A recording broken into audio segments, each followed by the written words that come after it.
Charles II ruled England from 1660 to 1684. After the English Civil War won by the Parliament, Charles II was exiled because he was a monarch and the Parliament did not want a monarch in rule. A few years later, Oliver Cromwell, a strict Puritan, came into power. Those who expected a better life under him were sorely mistaken.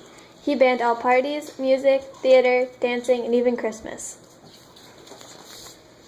The people of England were so upset with their lives under the rule of Cromwell that they would have rather have a monarch, Charles II, in power. The common people found him in Holland and put Charles back in power after the death of Oliver Cromwell. After Charles returned to power, it came to his notice that the Netherlands had controlled trade for far too long. James II, Charles II's brother, urged him to go to war. This conflict led to the Second Anglo-Dutch War.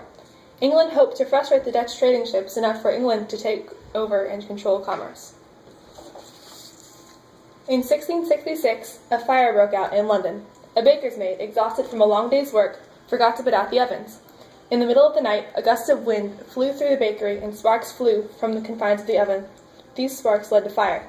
This became known as the Great Fire of London. Charles stepped up and derived a plan to stop the fire. These actions led to very few casualties. Unfortunately, 84 churches burned down. His favorite mistresses were Catherine of Braganza, Frances Stuart, and Nell Gwyn. Catherine of Braganza was Charles's wife, but was not able to produce a child through many miscarriages. Even though she could not bear a child, he refused to divorce her.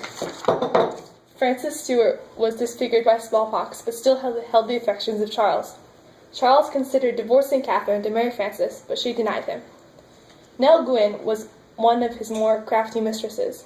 She was jealous of his other mistresses. On one particular night, she found out that Moll Davis was due to bed with the king, and she fed Moll laxatives, leading to an embarrassing night for poor Moll. Charles always said, "I always admired virtue, but I can never imitate it." The end of the Second Anglo-Dutch War. The war went into the favor of the Dutch. Laws concerning navigation were relaxed and people could trade easily. The city of Suriname went to the Dutch, and New York went to England. The Secret Treaty.